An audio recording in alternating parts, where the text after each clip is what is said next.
Assalam alaykoum wa rahmatullah wa barakatuh. Bienvenue sur ma chaîne et regardez cette vidéo exceptionnelle. Aujourd'hui, nous allons vous plonger dans l'histoire fascinante du prophète Muhammad, un homme dont l'héritage continue d'inspirer des millions de personnes à travers le monde. De sa naissance à son message révolutionnaire, en passant par les épreuves qu'il a traversées, cette vidéo vous offre un récit captivant et détaillé de sa vie et de son impact éternel. Pourquoi regarder cette vidéo? Parce que comprendre l'histoire du prophète, c'est comprendre une source inestimable de sagesse, de justice et d'humanité. Son message a transformé le monde et continue de guider des générations. Que vous soyez croyant ou simplement curieux d'en savoir plus, cette vidéo vous apportera des réponses et une nouvelle perspective sur son influence incroyable. Si cette histoire vous inspire, montrez votre soutien. Aimez cette vidéo pour nous encourager à produire encore plus de contenus enrichissants. Abonnez-vous à ma chaîne et activez la cloche de notification pour ne rater aucune de mes vidéos. Partagez cette vidéo avec vos amis et votre famille pour faire découvrir cette histoire extraordinaire au plus grand nombre. Préparez-vous à un voyage à travers le temps, une immersion totale dans la vie du dernier prophète. Installez-vous confortablement et laissez-vous guider par ce récit captivant. C'est parti! Muhammad ibn Abdallah grandit dans une société tribale marquée par des conflits, des inégalités et une forte influence des traditions ancestrales. Dès son plus jeune âge, il se distingua par un caractère noble, une droiture exemplaire et une bienveillance qui lui valurent rapidement l'admiration de son entourage. Orphelin très tôt, il fut recueilli par son grand-père, puis par son oncle Abu Talib, qui l'éleva comme son propre fils. Dans un environnement où l'honnêteté et la loyauté étaient rares, Muhammad s'illustra par son intégrité, sa générosité et son sens aigu de la justice. Ses contemporains le surnommèrent « à la main », ce qui signifie le digne de confiance. Ce titre, loin d'être une simple appellation honorifique, reflétait une réalité profondément ancrée dans la perception que les gens avaient de lui. Les marchands lui confiaient leurs biens sans crainte, les membres de sa tribu sollicitaient son arbitrage dans les conflits, et même ceux qui ne partageaient pas ses opinions reconnaissaient sa droiture. Lorsqu'un différend éclata entre les clans Quraysh au sujet de la pose de la pierre noire dans la Kaaba, c'est Muhammad qui fut choisi pour trancher, signe indiscutable du respect qu'il inspirait à tous. Son intelligence sociale et son sens de l'équité apaisèrent la tension, renforçant encore davantage son prestige. Sa réputation et son honnêteté attirèrent l'attention de Khadija bint Khuwaylid, une riche commerçante de la Mecque, veuve et influente. Apprenant que Muhammad était un négociant intègre et compétent, elle lui proposa de gérer ses affaires commerciales. Il accepta et partit en Syrie à la tête de sa caravane.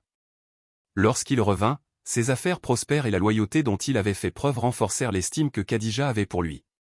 Fascinée par son caractère et sa noblesse d'âme, elle prit l'initiative de lui proposer le mariage.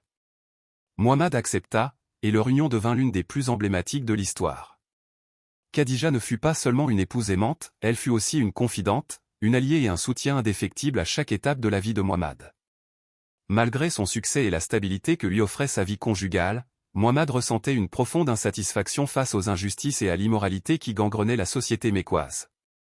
Il était troublé par l'idolâtrie, les abus des riches envers les plus faibles, et la décadence des mœurs. Peu à peu, un besoin irrépressible de solitude et de méditation s'imposa à lui. Il se retira régulièrement dans la grotte de Hira, un lieu calme et isolé situé sur le mont Nour, à quelques kilomètres de la Mecque. Dans ce sanctuaire naturel, loin du tumulte des hommes, il passait de longues heures à réfléchir au sens de la vie, à la condition humaine et à la vérité universelle. Une nuit de l'année 610, alors que Muhammad se trouvait dans la grotte de Hira, absorbé par ses méditations, un événement extraordinaire bouleversa sa vie. Dans l'obscurité et le silence de la montagne, une présence surnaturelle se manifesta soudainement. L'ange Gabriel apparut devant lui et, d'une voix impérieuse, lui ordonna « Lis ». Saisi d'effroi, Muhammad répondit qu'il ne savait pas lire. L'ange le saisit alors et le serra avec une force inouïe avant de répéter l'injonction. Après 3 reprises, Gabriel lui révéla les premiers versets du Coran. « Lis, au nom de ton Seigneur qui a créé. Il a créé l'homme d'une adhérence. Lis. Ton Seigneur est le très généreux. Qui a enseigné par la plume. A enseigné à l'homme ce qu'il ne savait pas. » Sourate Al-Alaq, 96 1-5.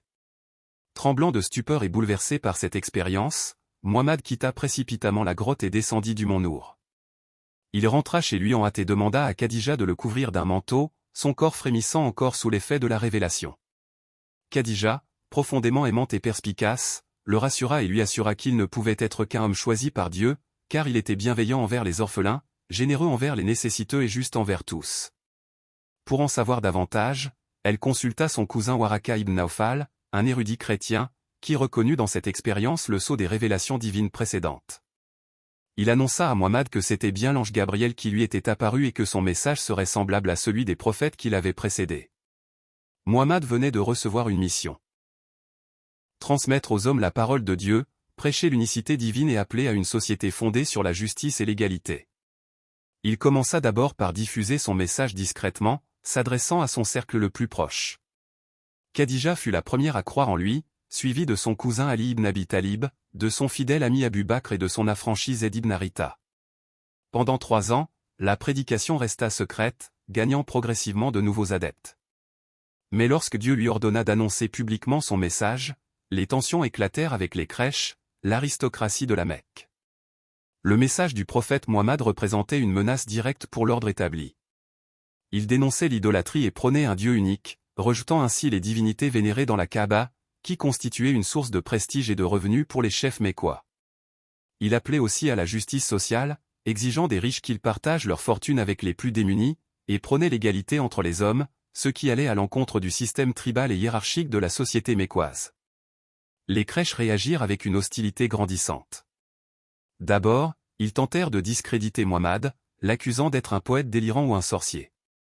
Puis, face à la progression de son mouvement, ils adoptèrent des mesures plus brutales, menaces, tortures et persécutions contre les musulmans les plus vulnérables.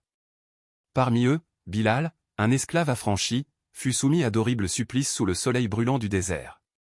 Ne parvenant pas à briser la détermination des croyants, les Quraysh imposèrent un boycott total contre Muhammad et son clan, les Banu Hashim. Pendant 3 ans, les musulmans furent isolés, privés de commerce et de soutien, réduits à une misère extrême. Certains, pour échapper aux persécutions, trouvèrent refuge en Abyssinie, sous la protection du roi chrétien Négus, qui refusa de livrer ses exilés malgré les pressions des Quraysh. Mais malgré toutes les tentatives pour faire taire Muhammad, son message continuait de se propager, porté par une conviction inébranlable. L'année 622, marquée par l'hégire, fut un tournant décisif dans l'histoire de l'islam. Après plusieurs années de persécution à la Mecque, où lui et ses premiers partisans subissaient des violences constantes de la part des Quraysh, Muhammad reçut l'ordre divin de fuir vers une autre ville, plus accueillante, où il pourrait prêcher en toute liberté. Cette ville était Yathrib, plus tard appelée Médine, située à environ 320 km au nord de la Mecque. Le climat politique de la région était favorable à une telle migration, car de nombreuses tribus locales, parmi lesquelles les AWS et les Khazraï, avaient longtemps été en conflit et cherchaient une autorité neutre pour apaiser leur rivalité. L'arrivée de Muhammad à Médine marqua la naissance d'une nouvelle ère pour la communauté musulmane. Alors qu'il quittait la Mecque dans la clandestinité, accompagné de son fidèle ami Abu Bakr, l'émigration de Muhammad vers Médine symbolisait non seulement une fuite physique, mais aussi un passage d'une situation de persécution à une nouvelle étape de consolidation et de gouvernance. Une fois arrivé à Médine, Muhammad joua un rôle crucial dans l'unification des tribus locales, qui étaient divisées par des querelles ancestrales. En tant que médiateur impartial et leader charismatique, il réussit à fédérer les différentes factions autour d'un projet commun, celui d'un État islamique, fondé sur la foi en un Dieu unique et la fraternité entre les musulmans. Il établit des accords de solidarité entre les émigrés de la Mecque, les Muhajirins, et les habitants de Médine, les Ansars, qui accueillirent les premiers avec hospitalité et soutien. Cette union marquait une rupture radicale avec les pratiques tribales et annonçait un modèle de société plus égalitaire. L'un des premiers actes de Muhammad en tant que leader à Médine fut la rédaction de la Constitution de Médine, un document historique qui jetait les bases d'un État fondé sur des principes de justice, de coopération et de respect des différences religieuses. Ce texte établissait des droits et des devoirs pour les différentes communautés vivant à Médine, y compris les Juifs, les chrétiens et les musulmans. La Constitution de Médine garantissait la liberté religieuse et affirmait que toutes les communautés de la ville étaient égales devant la loi, un principe de pluralisme religieux et de coexistence pacifique rare à l'époque. Le texte stipulait que les différentes tribus et groupes de Médine devaient s'entraider en cas de guerre, garantir la sécurité de la ville et respecter la souveraineté de l'État dirigé par Muhammad. Bien qu'il n'ait pas été un document juridique formel dans le sens moderne du terme, la Constitution de Médine incarnait l'esprit de la nouvelle société islamique. Elle offrait une vision de l'État islamique comme étant à la fois politique et spirituelle, où les valeurs de solidarité, d'entraide et de paix entre les communautés étaient primordiales. Ainsi, l'hégire ne fut pas seulement un acte de migration physique, mais un acte fondateur pour la communauté musulmane, marquant l'émergence d'une nouvelle structure politique et sociale sous la direction de Muhammad. La ville de Médine devint le centre de l'islam naissant, où les principes d'unité, de justice sociale et de pluralisme religieux furent mis en œuvre, offrant un modèle inédit pour l'époque. Les premières années à Médine furent marquées par des tensions croissantes entre la communauté musulmane et les crèches de la Mecque, qui voyaient l'expansion de l'islam comme une menace directe à leur pouvoir et à leurs privilèges. Ces tensions débouchèrent rapidement sur des conflits ouverts.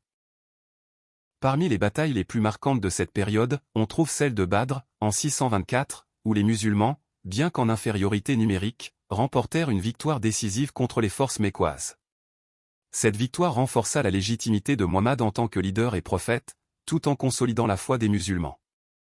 Cependant, cette victoire n'entraîna pas la fin des hostilités. En 625, les Quraysh décidèrent de venger leur défaite à Badr en lançant une attaque contre Médine. La bataille d'Uhud qui en résulta fut un tournant difficile pour les musulmans. Bien que d'abord victorieux, les musulmans furent contraints de battre en retraite après une erreur stratégique qui permit aux Quraysh de reprendre l'avantage. La bataille d'Uhud fut une défaite en termes militaires, mais elle renforça encore la détermination des croyants.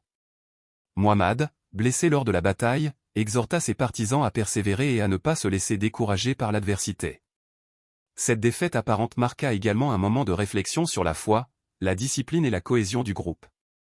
Les conflits se poursuivirent, mais les musulmans apprirent à défendre leur communauté et à organiser leurs ressources. En 627, les Quraysh, alliés à d'autres tribus arabes, lancèrent une autre offensive contre Médine, dans ce qui est connu sous le nom de la bataille du tranché. Muhammad, ayant anticipé cette attaque, ordonna la construction d'une tranchée autour de la ville pour empêcher l'armée ennemie de pénétrer. Cette stratégie défensive se révéla efficace, et après plusieurs semaines de siège infructueux, les Quraysh se replièrent, contraints de reconnaître la force et la résilience de la communauté musulmane.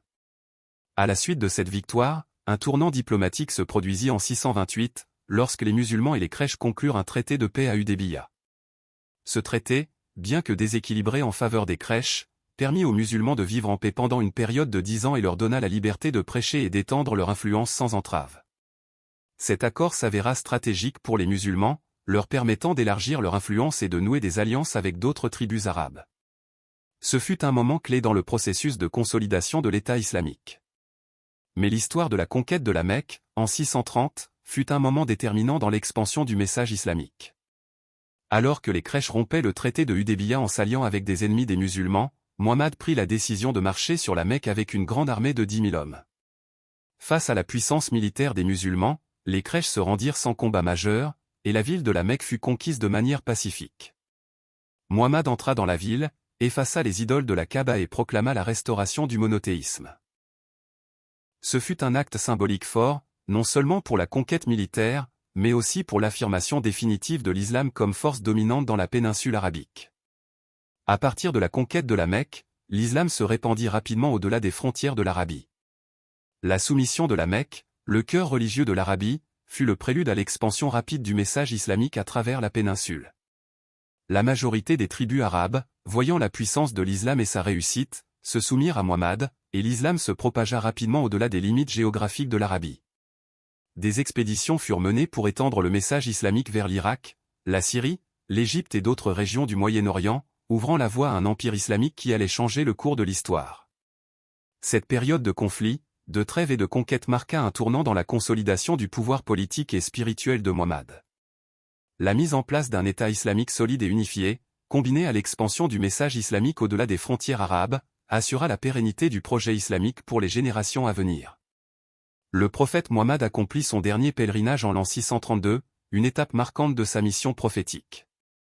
Ce voyage, connu sous le nom de pèlerinage d'adieu, rassemble une immense foule de fidèles venus de toutes les contrées de la péninsule arabique. C'est dans cette atmosphère empreinte de spiritualité et d'unité que Muhammad prononce un discours fondamental sur le mont Arafat, un message qui résonne encore à travers les siècles. Il rappelle aux musulmans les principes de justice, d'égalité et de fraternité, insistant sur l'interdiction de toute forme d'oppression et d'injustice.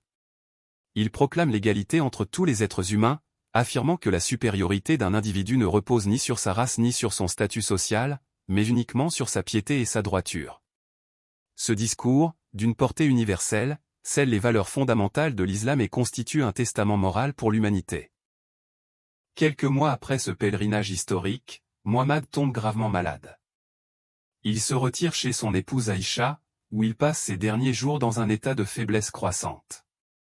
Malgré sa maladie, il continue de guider la communauté, insistant sur l'importance de la prière et du bon comportement. Il exhorte les musulmans à rester unis et à ne pas sombrer dans les divisions.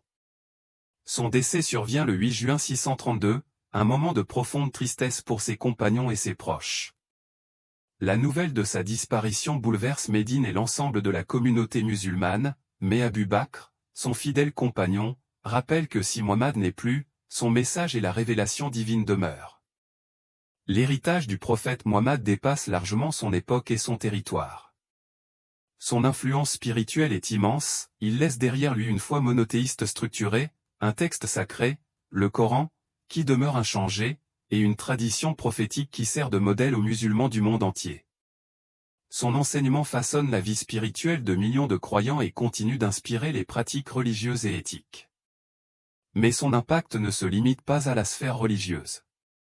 Il révolutionne la société arabe en instaurant des principes de justice sociale, en protégeant les droits des plus vulnérables et en promouvant l'éducation et le savoir.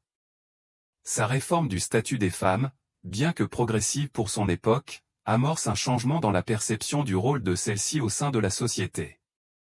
Sur le plan politique, Muhammad réussit à unir les tribus arabes sous une même bannière, transformant une société divisée en une communauté solidaire et organisée.